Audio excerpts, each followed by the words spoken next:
paramos na liquidação quantitativa, quando falávamos, né, a respeito dos controles de combustíveis e se atentar para os gastos com pneus de 2015 até agora que não foram alocados, para tentar alocar no sistema de vocês e ajustar. Dando sequência, controle do realizável, ou seja, o que vocês têm para pagar ou para receber do Fundo de Previdência e pagar e receber do INSS. Muito cuidado quando você fala em Fundo de Previdência, tá? Observar os saldos do realizável, seja ele junto ao INSS ou junto ao Fundo de Previdência, pois o ideal é que todo o movimento realizável, bem como os pagamentos das despesas com esses entes, seja efetuado dentro do mesmo exercício. Seguindo a mesma linha lá do consignável, do anexo 17, do anexo 17. Seguindo a mesma linha do consignável. O que eu tenho para receber de fundo, ou o que eu tenho para pagar por fundo, que seja compensado e ajustado dentro do exercício. Tem duas situações, né? Quando que gera o realizável? Tem situações o seguinte, a mulher entra de licença maternidade, vai para o fundo de previdência, tá? O fundo de previdência é que paga. Aí vocês não têm lançamento no realizável porque tirou da folha de vocês e encaminhou para a folha do fundo. Mas são pouquíssimos fundos que fazem essa situação. Geralmente, a pessoa continua na folha de pagamento da prefeitura, né? A prefeitura paga ela e faz um lançamento no realizável, perdão, tirando do que ela tem para pagar, do total para pagar, tirando isso que ela pagou, que era a responsabilidade do fundo. Tá? Então, assim, tem uma guia para recolher do Fundo de Previdência de 250 mil. Eu tenho 10 mil de licença maternidade. Eu só vou repassar para o fundo 240 mil. Só que 10 mil eu tenho que legalizar o lançamento dentro do realizável, mostrando a entrada e a saída dele através do pagamento do servidor. Controle do consignável. Ter controle sobre os valores consignados. Sabe-se que essas importâncias não são do município. Então, a apropriação das mesmas pela entidade caracteriza improbidade administrativa. Quem já tem um tempo de prefeitura deve lembrar lá em 2005 que a Barigui Financeiro e o Paraná Banco abriram ações coletivas contra vários municípios que pegavam do servidor o recurso, descontavam do servidor e não repassava para eles. Teve prefeito que foi até afastado naquele período devido a essa ação. O correto disso é de que a entidade, após ter essas retenções mapeadas, efetue dentro de 2016 o pagamento das mesmas. O fato de simplesmente deixar para o próximo gestor efetuar o pagamento deve estar o recurso disponibilizado em conta bancária específica de consignados na fonte 94. Então, aquela conta de consignado lá. Então, se tem que deixar o recurso disponibilizado, por que eu não vou pagar? Quando vocês fazem um empenho da folha, lá no final de dezembro, e vão se utilizar da prerrogativa que eu posso pagar a folha até o quinto dia útil, você não pode trabalhar com aquele valor líquido dos empenhos. Porque lá na folha sai um valor bruto e um valor líquido. Você tem que trabalhar com aquele valor bruto. Porque o consignável você tem que deixar em caixa também. Reportando lá o artigo 42. Então, se eu tenho uma folha bruta de 1.200.000 e uma folha líquida de 950, quanto que eu tenho que deixar em caixa se não for paga essa folha até 31/12? 1.200.000. Por favor, gente.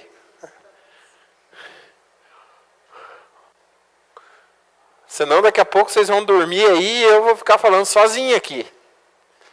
Eu tô animado com vocês, porque não tem problema nenhum na prefeitura de vocês, tirando o colega aqui que 2 vezes perguntou, tá todo mundo top aí. Transferências para o legislativo. Mas depois, lá na frente, eu vou começar a receber e-mail, né? Professor, o que eu faço com isso aqui? Estou desesperado. Já avisando. 26 eu não respondo mais e-mail, tá? Estou brincando, sem problema nenhum. Eu vou estar de plantão. Transferências para o Legislativo, autarquias e fundações. Verificar os valores transferidos ao Legislativo Municipal, às autarquias e fundações. Valor da interferência financeira deve ser informado pelos dois entes, não podendo haver divergências. O que acontece aqui? Esses dias eu vi uma situação nesse aspecto. E o que me levou a colocar esse item aqui é justamente para demonstrar como a maneira de contabilizar as coisas pode inverter toda a situação. Então, o que acontece? Tinha um acordo entre o presidente da Câmara e o prefeito para passar só o necessário para pagar as despesas. Então, o que acontece? O contador da Câmara, vamos supor que fosse 100 mil, e repassou 70 mil só. O contador da Câmara registrou 70 mil, a entrada da interferência financeira que veio, dos 70 mil, só registrou isso. O contador da Prefeitura registrou 100 mil e registrou uma devolução da Câmara de 30 mil. Que ele passou para a Câmara, o que é o artigo 29 da Constituição determinava, a emenda constitucional determinava, e a Câmara devolveu. Mas como não foi conversado, lá na Câmara registrou que é só 70. Com esse sistema novo do tribunal, que nós vamos ver amanhã, esse SGA, emitiu para a Câmara e para a Prefeitura divergências entre a contabilização da transferência financeira, para justificar. O contador da Câmara justificou, não, eu registrei o que eu recebi. Então, aquele acordo de gaveta que existia entre o presidente e o prefeito foi interpretado de uma maneira equívoca. Então, quando existe esse tipo de situação, tem que ser registrar igual. Nas duas entidades, registrar igual, o mesmo tipo de lançamento contábil, para evitar esse tipo de problema. Se um registra de uma maneira e o outro registra de outro, hoje as informações se cruzam. Não sei se vocês viram na página do tribunal essa semana que tem uma notícia lá, que a malha eletrônica facilita a auditoria e o aumento da fiscalização por parte do Tribunal de Contas. É justamente isso. Esse sistema eletrônico que o tribunal criou não passa mais na mão de pessoas. Quando tem alguma coisa errada, que o sistema pega, dá um alerta, que vai cair na mão de pessoas para tal. Por isso que está previsto esse aumento das fiscalizações em loco. Ou seja, mais dia, menos dia, vocês vão receber o tribunal lá no município de vocês. Valores repassados a consórcios. Aqui tem que ter um cuidado grande com duas situações. Tem uma tabela lá dentro do SIM-AM chamada participação em consórcios públicos. Vocês têm que registrar cada um dos consórcios que vocês trabalham, registrar nessa tabela. Ela não tem data para encaminhar, não pode ser janeiro, fevereiro, dezembro e tal. Que todos os empenhos para esses consórcios, ele vai fazer vinculação ao que vocês repassaram.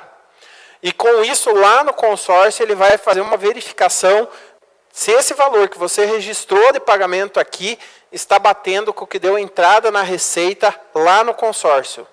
A omissão dessa tabela vai gerar problemas no contraditório para vocês e para o consórcio. Porque o consórcio vai registrar que recebeu e vocês não vão registrar nada. É justificável? É justificável porque você vai tirar a cópia dos empenhos e dos pagamentos e vai encaminhar para o tribunal e vai sanar. Mas como o prefeito está saindo, aí é que está. Existe um bom relacionamento para o técnico entregar essa documentação para o ex-prefeito? Ou o prefeito que entrar vai bloquear tudo? Isso aí nós não sabemos. Gente, não tem como saber como que vai agir o próximo gestor. Tá? Muito cuidado quanto aos consórcios municipais. No SIM-AM tem uma tabela, qual deve ser informado os consórcios que o município participa. O valor informado pelo município deve ser o mesmo informado pelo consórcio. Vale lembrar que a inscrição de dívida não paga pelo município ao consórcio deve ser comprovada através de empenhos. Então, se eu possuo dívida junto ao consórcio, devo deixar empenhada pela sua competência.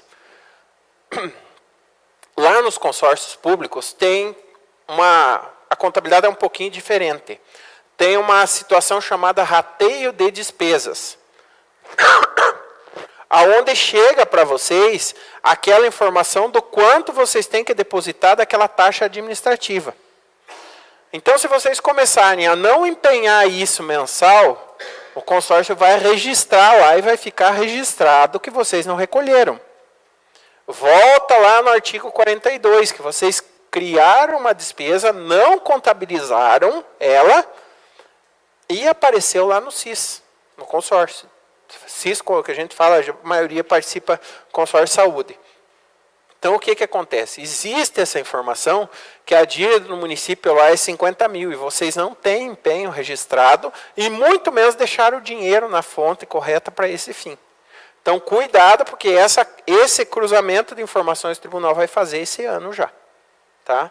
Então, se eu estou devendo para o CIS, tenho que deixar empenhado e tenho que deixar o dinheiro em caixa. Não tenho como escapar. Inclusive, tem uma situação do município aqui, próximo à região de Ponta Grossa, que o prefeito se reelegeu em 2012 e virou presidente do consórcio em 2013. E daí o que acontece? O município dele tinha uma dívida de 380 mil. E ele negociou isso por 98. Só que existia um processo na justiça executando os 320 mil. E ele retirou o processo. Então, ou seja, para o consórcio deu renúncia de receita. Foi buscada essa informação, o próprio tribunal fez a vinculação, falou, viu, o ex-gestor deixou incluído 328, como é que você pagou 98? Cadê o resto do dinheiro? Então, cuidado com essas despesas referentes aos consórcios. O grande problema dos consórcios é justamente esse controle do que acontece no consórcio.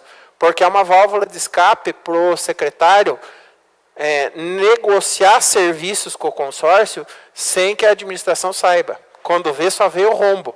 Ó, de cota extra do consórcio lá esse mês teve 10 mil. Então foge isso. E quando chega nessa época, às vezes o secretário, ele sabe que ele fez a despesa, mas ele não quer contar para ninguém. Daí só vai contar quando o pessoal do consórcio cobrar. Só que o consórcio ele pode simplesmente deixar inscrita a dívida lá.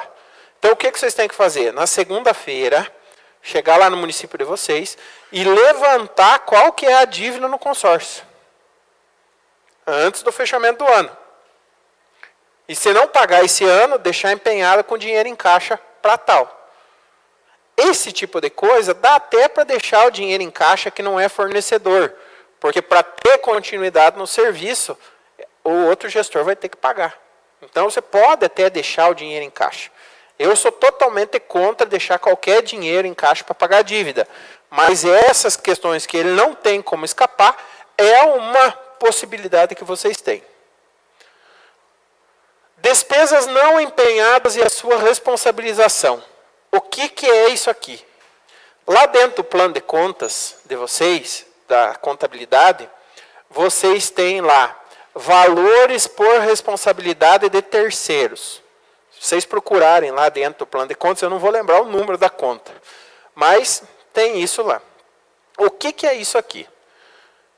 É uma situação quando vocês não empenham a despesa e a despesa existe, é configurada. Vamos partir justamente desse pressuposto do CIS, Consórcio Saúde, que vocês não empenharam. O próximo gestor pode incluir vocês aqui, responsabilização por despesa não empenhada, e isso começar a gerar processos para o ex-gestor. Porque ficou caracterizado que ele não cumpriu a Lei 4.320, não cumpriu a Lei de Responsabilidade Fiscal e criou uma despesa sem a devida realização de acordo com as fases da despesa. Cuidado especial para quem não possui um departamento de compras estruturado, onde todos os secretários compram, como já falamos anteriormente. Os empenhos são feitos apenas após a emissão das notas.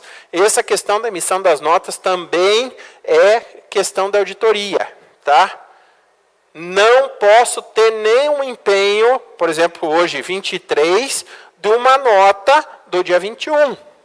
O empenho tem que ser no dia ou anterior à emissão da nota. Então, essa questão, não vou empenhar porque não chegou a nota ainda, é totalmente errado. O empenho é antes da nota. Ou seja, não se sabe exatamente quanto o município deve. E realmente tem muito município que está nessa situação, que às vezes lá contabilizado está equilibradinho.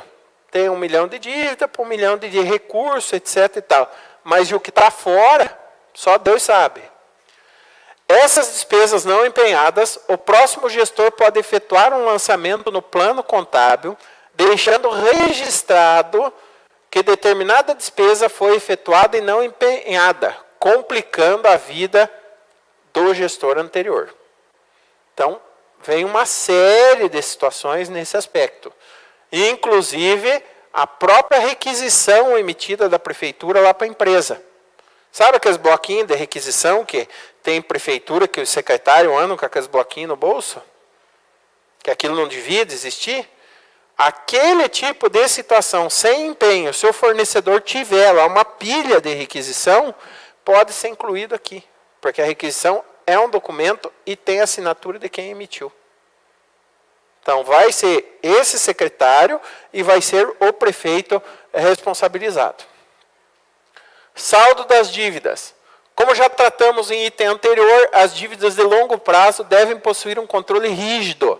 A apresentação das peças de balanço da Lei 4.320 ao novo gestor devem conter a realidade das contas públicas, salvo quanto ao parcelamento de INSS e PASEP realizados no início de 2013, pois a Receita Federal até a presente data não os homologou e não possui saldo correto da dívida. O que é a preocupação também? Além daquilo que nós já vimos anteriormente, de controle para tribunal e tudo, vocês sabem que no dia 1º, quando for entregar para o próximo prefeito, tem uma série de documentos que vocês têm que entregar, dentre elas todas as peças de balanço, e ainda uma ata, que nessa ata vai constar quanto é a dívida, quanto tem de recurso em caixa, a ata de transmissão, a ata de posse e transmissão de cargo. Estes valores aqui, se tiver registrado em ata e for divergente, que a dívida seja maior, o antigo gestor pode ser responsabilizado também, inclusive por falsificação do documento. Tá? Então, muito cuidado com essa questão das dívidas, e nesse caso do INSS e do PASEP, oriento vocês, se alguém tiver aqueles parcelamentos do regime especial efetuados no início de 2013, que entre em contato através do ofício com a Receita Federal e peça uma posição em 30 de novembro, que eles vão mandar uma carta para vocês, que vai chegar até então, que até a presente data não foi possível homologar o parcelamento devido a problemas de sistema, etc. e tal. Coloca esse documento junto na ata de transmissão de posse. Tá? Para vocês terem que o que vier depois da Receita Federal estava documentado ali que a Receita Federal não poderia totalizar, para vocês não terem surpresa. Tá? Porque o que vocês fizeram? Escreveram o principal daquela notificação lá em 2013. Eu tive isso numa prefeitura, que foi as compensações previdenciárias que eu comentei com vocês. Então, o que acontece? Escrevi pelo principal da dívida daquela época. Agora, o que veio de juro de lá para cá, até hoje a Receita Federal não me informou. Então, vai postergando isso. Aportes financeiros. Aportes financeiros junto ao Fundo de Previdência. Vocês sabem que todo ano, quando vocês encaminham a prestação de contas do município, quando tem Fundo de Previdência, tem que encaminhar uma cópia do cálculo atuarial. Tá? Essa cópia do cálculo atuarial, lá dentro vai determinar, e juntamente com se teve alteração de lei previdenciária, vai determinar quanto por cento da folha dos efetivos deve ser colocado a título de aporte todo mês. Então, se eu tenho lá 2%, 10% do valor total da folha, no final de cada mês, o correto era recolher esse valor do aporte para o fundo de previdência. Tá, mas a prefeitura estava numa situação difícil e tal, não foi recolhido. O que vocês têm que efetuar? Empenhar, liquidar e pagar até 31 de dezembro, referente ao ano inteiro, nem que seja num único empenho. No histórico do empenho, vocês colocam aporte financeiro, tal. Vocês não vão se livrar totalmente de uma possível representação contra, porque o que acontece? Vai depender da lei de vocês.